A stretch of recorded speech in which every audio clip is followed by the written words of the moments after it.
This is a drug and disorder podcast series that address illicit economies and peace processes. I'm Astrid Jamar, the host of the series and part of the Drug and Disorder Consortium led by SOAS. Through the different episodes, I'm inviting my colleagues to share their expertise based on their long-term research experiences in borderlands in Afghanistan, Colombia and Myanmar. So today, I'm inviting my colleagues that work on Colombia, Diana Machuca from the Universidad Nacional Land Observatory in Bogota. So welcome, Diana. So, hi, Astrid. Thank you for the invitation.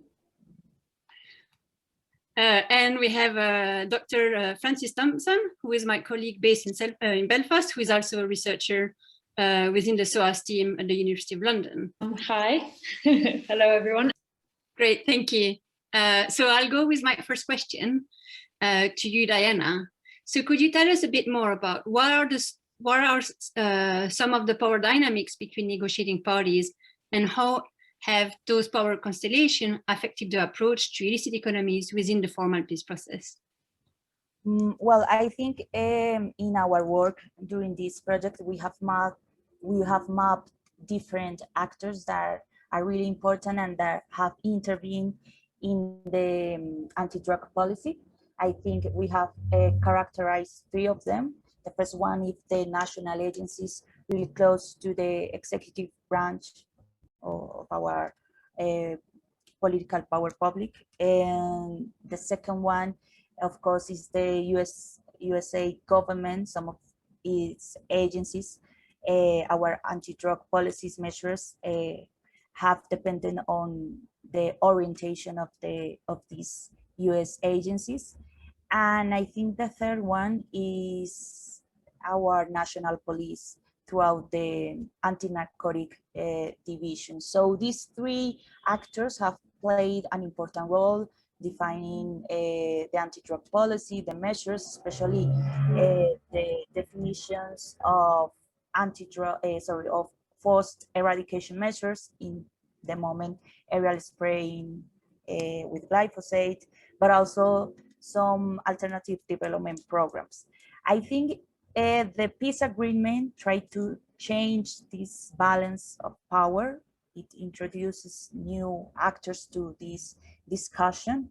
I think the first one, obviously, is the FARC guerrilla. So they had in the conversation a scenario in La Habana, their own agenda of the illicit crop situation.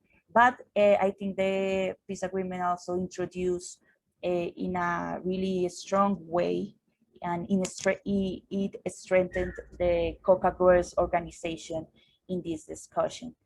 Unfortunately, during this peace implementation since 2016, we could see a really strong pressure from different actors in order to diminish or affect or spoil the peace implementation. These actors has been US government throughout Trump's administration at the moment, and the national opposition led by former President Uribe. Thank you. Francis, can you tell us a bit more how those dynamics have been affecting how the approach to illicit economies have shaped the formal peace process? Or if there are other elements that you want to add to the same question, feel free as well. Yeah, so one of the things that's interesting about the fourth point of the peace accords, the agreement on illicit drugs, is that it starts by emphasizing the need to move away from prior policies which focus on the weakest links in the drug chain. So basically, the war on drugs in Colombia has meant a war on the peasantry. The war on drugs in Colombia has been focused on attacking supply by forcibly eradicating coca. There are also interdiction. There are also captures and killings of drug lords. I'm not saying there's nothing else, but largely the focus of policy has been on eradicating coca. And the Colombian government for years has had what is sometimes called a zero coca policy, which is basically that its aim is to completely get rid of all the coca in the country, which many people do not believe is really a very realistic goal. Anyway, the point is that the point 4 of the Accords, one of the things it promised was we're going to shift this burden of the war on drugs, which the weakest links in the chain, as they call it in the agreement itself, who are the producers and the consumers, are carrying. And we're going to shift the focus to more powerful actors within the sort of illicit drug commodity chain, who are people like money launderers, people within the government who are corrupt, the big shots kind of they don't use that language, and the interesting thing is, despite saying that, the actual peace agreement, the actual point 4 really has nothing to say about these policies. So there's no sort of explanation of how they're going to improve money laundering, anti-money laundering efforts. There's no explanation of whether they're going to continue, for example, confiscating assets purchased with narco money, or if that program is going to be stepped up or improved. There's no discussion of how they're going to combat corruption. There's no discussion of how, for example, basically corruption in different levels of government. There's no mention of that. So despite this rhetoric of we need to change the emphasis and focus more on other actors within the drug chain, the peace agreement itself ends up sort of reinforcing that by acting as though the solution is to substitute coca and get rid of coca, and that's going to solve the problem. Great. This is a great transition to the next question that you actually already quite partially answered, but I'm sure you can bring other dimensions to the question, which is, are there any neglected challenges related to illicit economies within the formal peace process, and how are those unaddressed issues affecting the implementation of policy response to drug adopted through the process? Yeah, well, I think there's a big problem, not just in Colombia, but globally, in terms of we've got our sort of indicators and our values all confused. So, I mean, the main problem for me is eradication of coca, right, in and of itself is meaningless. It has no value. It has no intrinsic value. There's nothing intrinsically valuable about getting rid of coca. If we say we've got rid of coca, like, no one should celebrate that. There's nothing intrinsically valuable about that. What do I mean by that? The only reason, why do we want to eradicate coca? What do we want to achieve by eradicating coca? Our objective is not to eradicate coca. Our objective is, for example, to reduce violence, or and where are we reducing violence? I don't know. Or our objective is to reduce drug-related harms, drug use harms, right? Or our objective, what is the real objective, right? So that's for me. I mean, the problem with how we even frame the questions, what are the challenges? It's like, what is our goal? What is really the goal?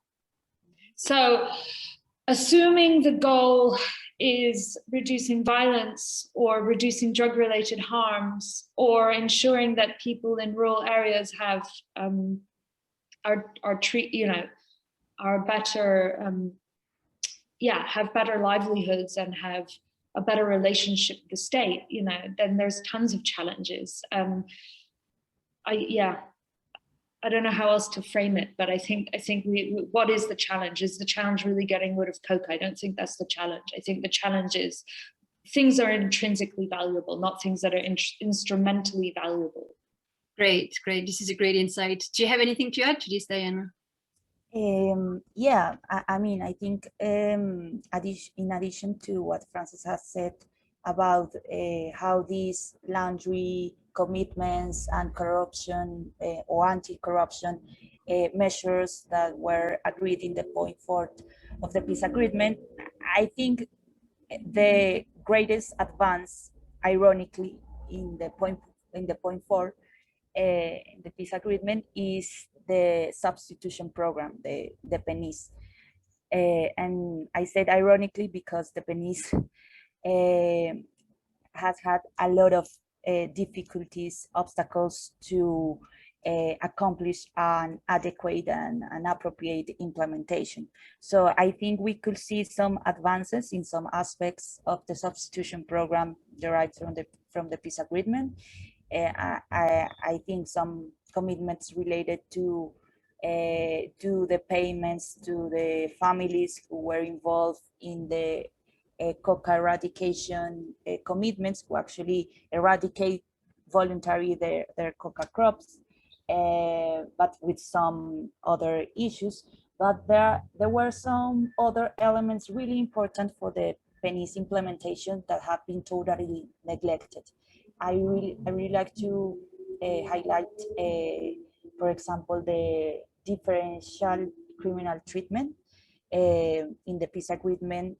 The peace agreed that or established that Congress would approve a law in order to establish precisely a differential criminal treatment for small coca growers. Nowadays, the law hasn't been approved, and with this Congress and government, we couldn't see a real commitment to this. Great, thank you. So this is a great transition to my next question to you, Francis. So what are the opportunities, challenges, and changes that are resulting from the peace process for communities in the borderland? Yeah, so initially there was a lot of optimism within borderland communities around the peace process. The peace process came with multiple opportunities for positive change, especially in terms of the relationship between these communities and the central government. So social leaders from rural areas of Nariño, Norte Santander, and Putumayo have long advocated for a negotiated end to the armed conflict and have been closely involved in the implementation of the 2016 agreement. For example, they were at the fore of efforts to get coca growers and pickers to sign up to the PENIS illicit crop substitution program. And they worked hard to implement this component of the peace agreement and to get the government to comply with its promises, which, as Diana already mentioned, they weren't able to do. But they tried very hard. Yeah, this in itself was a huge challenge, actually. Unfortunately, as Diana was saying, the Duque administration has been working a lot harder to reinstate aerial fumigations than to ensure the success of the PENIS. So it's become quite clear that the government favors coercive and militarized drug policies over the concerted approach laid out in the peace agreement. Another change and challenge resulting from the peace process is the emergence of new armed groups or the reformation and relocation of existing ones.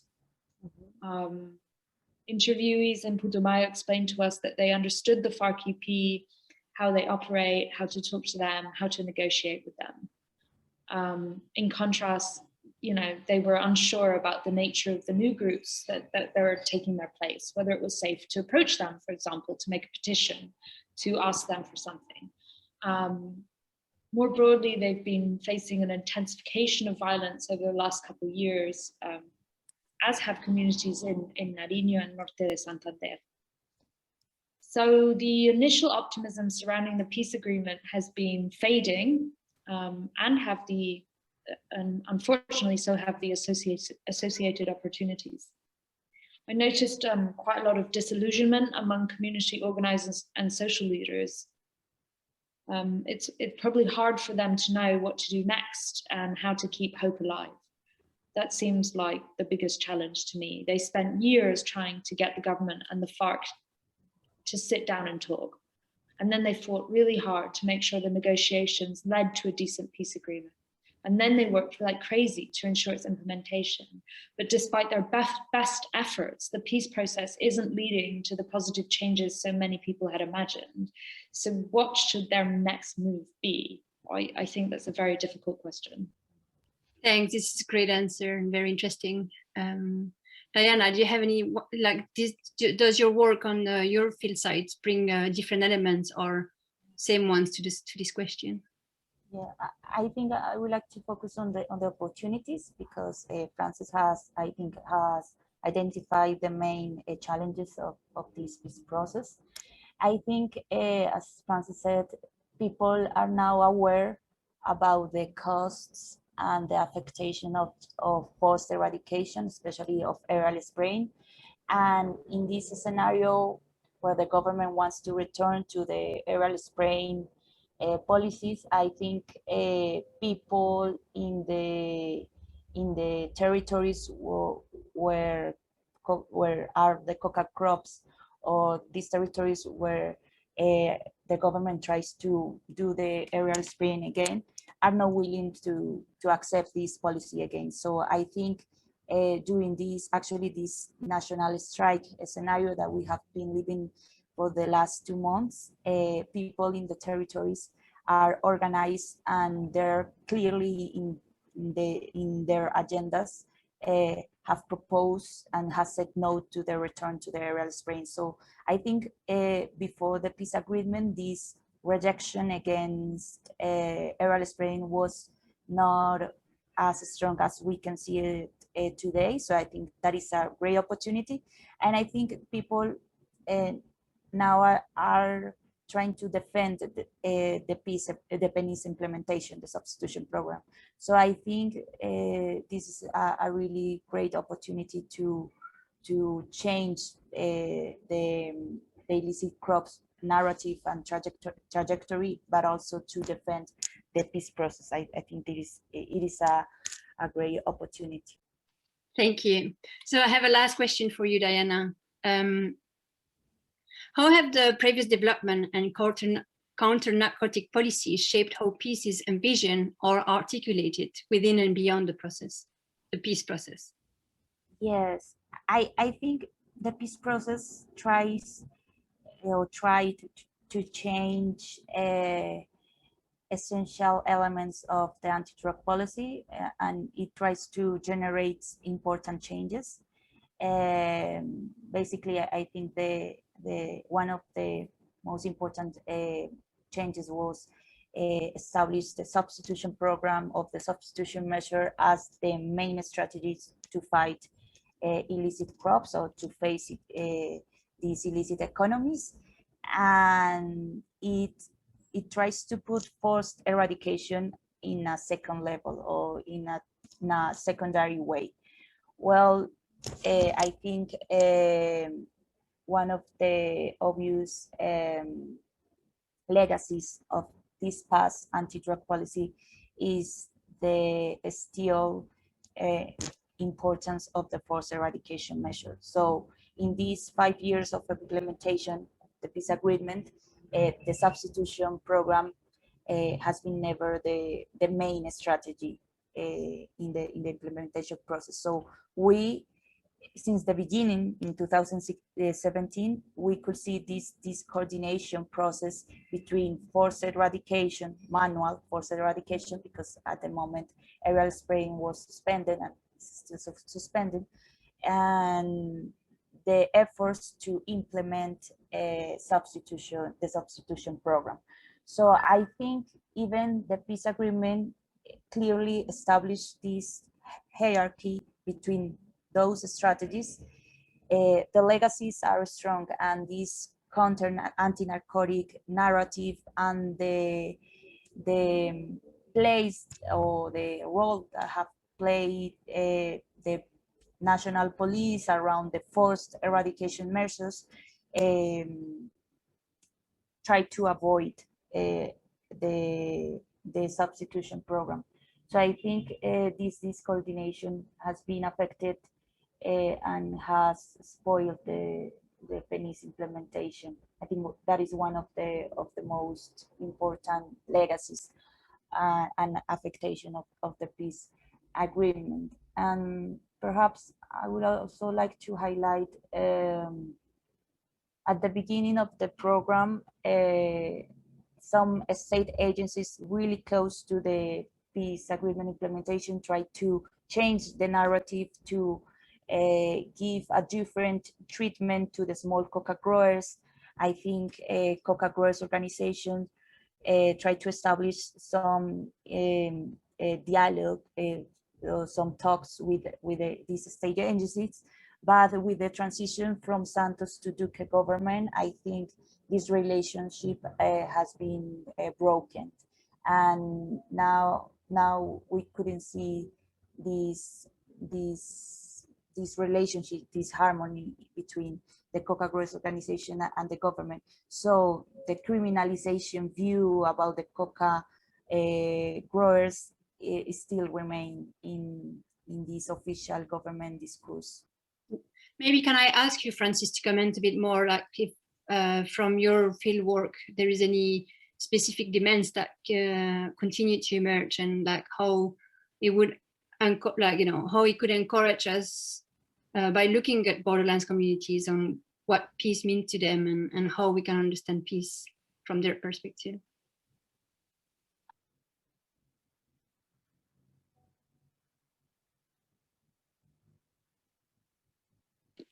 Yeah, I think there are some common points, but there's also some differences. So, but I think there's a few things that are important. One is about the way the state has entered these territories, so to speak. I can't think of a better way to phrase it. So in a lot of places, in a way, the state's just kind of acted a bit like an invading force that's only interested in the minerals or the land or the, you know, the wealth basically of these areas. And I think there's a lot of resentment about that. And, you know, the government, there is a really big contradiction, because the government promised that it wouldn't change the economic model in the peace agreement. And yet it said that, and at the same time, they said that the peace agreement was going to transform the factors that led to the conflict, that it was going to address the root and structural causes of the armed conflict. And if you don't touch the economy, you can't do that, you know.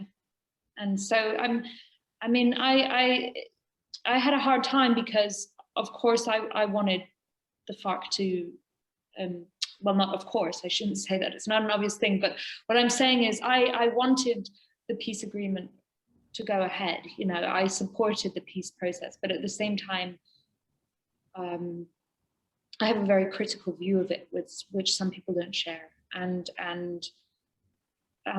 for example, the promises of the land policies promised, they're not revolutionary at all. You know, there are things that were already existed in law. So it's almost just like saying, please implement the things that already existed in law. So yeah, so for example, to give an example, you know, there's been ongoing conflicts in Putumayo surrounding oil, and none of these, the oil and the mining industries, for example, the conflicts between people and agro industries, none of this was really addressed in a deep way. Well, it wasn't really addressed at all in the accords. The FARC, I think, as I recall, put these things on the table, and the government refused to include them. And I think that these are the kinds of things that, you know, if you basically have the same economic model where you're just kind of going in, taking people's land, putting a mine, not listening to people, not hearing what they want, what, you know, basically sort of this kind of occupation, occupation mentality, right? If you continue with that, then what, you know, peace is emptied of substance for these people. If you just bring the army in to displace people, to make way for a gold mine, peace is emptied of substance. What does peace mean if this kind of violence continues? So I think that's one concern I have about it.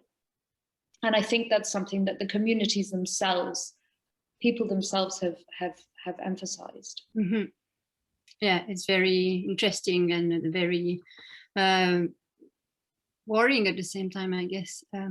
Diana, do you want to make any comment or make any additions before we wrap up the conversation? Yes, I think our opportunity to peace is really in danger for the Colombian, for our country.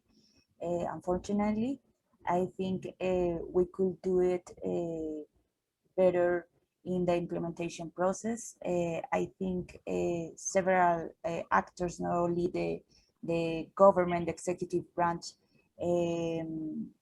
have made a lot of mistakes in this implementation. I think the Congress in its function of approve those laws really necessary to implement the peace agreement have played a really bad role in the implementation process. So I think every day the opportunities to establish a solid or a more strong process or a strong peace process, I think the conditions has been reduced every day. So yes, unfortunately, the open window or the opportunity is almost closed in Colombia once again. So it's a really sad scenario. Thank you. Do you want to add a final word, Francis? Yeah, one of the things that I find, so just I mean, of course, when you have a peace negotiation, basically both sides have to cede something, right? Both sides have to yeah, do things, they accept things they don't want to accept, or give things they don't want to give, right? That's the nature of a negotiation, right? You have to cede something. But yeah, I just, having said that, you know, in some ways, I listening to the radio or watching the news, sometimes I feel like a lot of people with power were not prepared to cede much and are still not prepared to cede much. And when you hear different people's, you know, speaking on the radio, speaking on the news, you sort of, there's still a dominant narrative that problem in Colombia, we're only the FARC, you know, we have these great institutions, this fabulous democracy, this wonderful army, this wonderful police, you know, it's all nifty. And the problem was just that there was this pesky terrorist group who came and mucked it all up. And I mean, I'm oversimplifying, but that kind of narrative is still very, very prevalent in mainstream media, which suggests to me that a lot of people with power were not prepared to cede anything. We're not prepared to sort of really open their eyes and say, okay, this is what happened. Like, lots of people have responsibility here, including the FARC, but not only the FARC. And so I think that's, yeah, I think that's very sad. It's very unfortunate. Thank you both for your very interesting insight and for sharing your expertise with our listeners. It was a pleasure to be hosting you in my living room in Edinburgh, in Scotland. And please stay tuned for the next episodes about Myanmar and Afghanistan. And as well, we'll have a cross-country conversation later on around the issues of gender and trying to bring more widely all the different insights from the 3 different countries. So I look forward to the next conversation, and I hope you stay on board to listen to our findings. Thank you. Thank you. Bye. Bye.